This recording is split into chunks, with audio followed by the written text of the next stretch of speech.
What's the difference between comb top and roving? What's a rowlag? In common with many pastimes, hand spinning has a language all its own. And in this video, I'm going to explore some of those terms in relation to fibre preparation and what they actually mean. If you're new here, my name is Becca and I'm a hand spinner, knitter and newbie weaver, and you're very welcome to my home in West Wales. If you're an old friend, welcome back. So in this video, I'm really going to look at the words that we use around fleece and fleece preparation before we actually spin. And I'm going to start right at the beginning with raw fleece, also known as fleece in the grease. And what does this mean? I'm going to start with the absolute basics, and this is part of my series of beginner-friendly videos all about hand spinning. And I'm going to start with raw fleece. What do we mean by raw fleece? Sometimes called fleece in the grease. Basically, it's just the wool, the raw wool that has come straight off the sheep. It hasn't been processed in any way. Now, there are generally three different ways that you can get a raw fleece. So I thought I'd start with the most common type of fleece that you might see for sale. So I need to put my shearer's hat on. Oh, take my specs off. There you go. My shearer's hat on. And in my head, the shearer is an Aussie. He's wearing a singlet, and he is a he actually. I mean, there are plenty of female shearers, but in my kind of stereotypical brain, he's got his hat on, he's got his singlet or his vest top on, and he's all kind of upper body strength, bit of a crook back and bow legs. And shearers basically go around the world following the seasons, the shearing season, and their job is to remove a whole fleece from the sheep quickly, humanely, and without what we call second cuts. So just in kind of motions, so you're not getting the little kind of pilly bits of where he's had to go back and re-shear. And there are competitions for this, and it's a huge industry. And if you are running 1,000 ewes across the Welsh countryside, the chances are that you're going to employ a shearer. He won't necessarily be Australian, but just for some reason in my head, he is. I think I've seen a lot of shearing competitions at sort of county shows and country shows, and they're always Australian, or the winners are always Australian. Okay, so make of that what you will. Anyway, take my hat off. The other term that you might see in relationship to shearing is blade shorn, and that's how sheep were shorn up until 1909 when the electric blade cutters were invented. I thought you needed some sound effects there just in case you didn't know what I was talking about. It's a much slower process, and the fans of blade shearing will only ever blade shear because they feel it is better for their animals and better for the fleece. You are seeing it become more popular, and maybe smaller specialist fibre producers who specifically produce fleece for hand spinning are going back to blade shearing. The other term that you might see is ruing. And ruing is the most ancient form of removing fleece from the back of sheep. And you see it still in Shetland, and there are some Welsh breeds that naturally will molt. Most sheep do not molt, which is why you have to actually remove the excess wool by shearing them. But there are some breeds who retain that from their sort of feral ancient sheep ancestors. And so you basically hand remove the naturally shedding fleece. And I am starting to see people offering that for sale. So it is definitely something that is becoming more popular again. It is definitely something that the smaller fibre specialist producers are offering for sale. So when you buy a fleece, something you might see next to the word fleece is skirted. And what does that mean? It means that the pooey bits, the kind of rank bits, the kind of really hairy, coarse bits have been removed from the outside, all the way around the outside of the fleece. So you're getting a more premium product. And Particularly if people are selling whole fleece for spinning, they will generally skirt the fleece for you.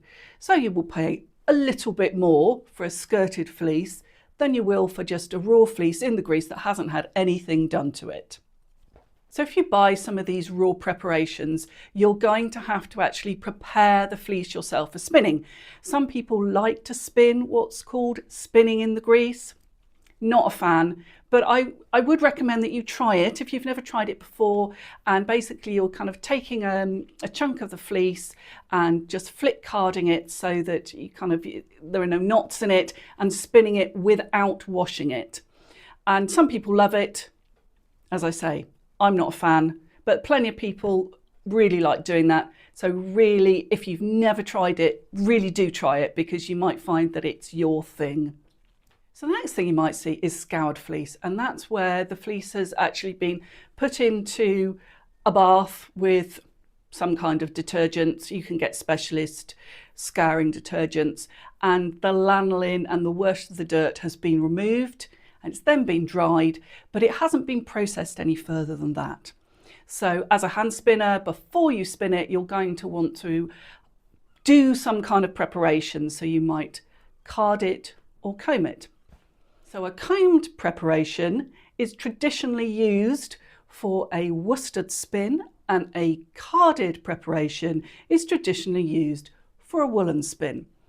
However, these days people kind of mix and match, and will quite often use a comb top to create a carded preparation, and vice versa.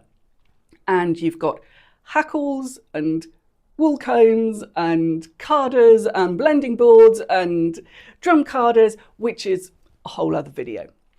So just that simple question, what's the difference between roving and comb top? So simply, comb top, all the fibres in alignment; roving, the fibres out of alignment.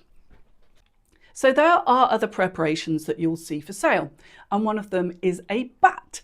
And a bat is a carded preparation, meaning it's a woolen preparation, and you can buy those from the mill. There are big carding machines, and again I've got some examples to show you. Plus you also have a drum carder that you can use at home, and so you can create a bat on a drum carder. You can also create a bat on a blending board. The other thing that you might see for sale is rolags. And rolags are produced on hand cards or sometimes on blending boards, and you can also produce a rolag from a drum carder as well. Before I show you the examples of the different fibre types that I've got, then I've just got a little favour to ask you. If you are not subscribed to the channel, would you please consider subscribing? It would be lovely to have you on board. And I also write a weekly newsletter that is free to join and is full of lots of handy hints and tips for fibre artists, and in particular hand spinners. So let's turn the camera around and have a look at some of these preparations. So we've got some comb top and some roving next to each other, and you can see the comb top, all those fibres are in alignment, and so when we pull out the staple, you can see it's very silky soft and smooth. And then the roving we've got here, the fibres are sort of mixed up and they're not all lined up. So it does look quite different. And we've got a slightly thinner roving, not quite a pencil roving. That is another term that you'll see sometimes, is pencil roving. But those are generally the main preparations that you will see for sale everywhere. So the other thing I wanted to show you is a bat, and this is off a really big carding machine in a mill, and you can see if I open it out, there's not a lot of alignment going on in those fibres. Then the last thing I wanted to show you was a rolag, and these were made on a blending board, and they were made from a mixture of combed top and roving. And I have got other videos on how to use a blending board various places on the channel. So I've got a nice resource to recommend to you. There you go. Yarnitecture. I never say this right. Yarnitecture. Like architecture, but with yarn at the front, and I never say it right. And it's a lovely book. It's got a lovely section all about the different fibre preparations, and I will link that in the description below. So until next time, may your needles be swift and your yarns be soft.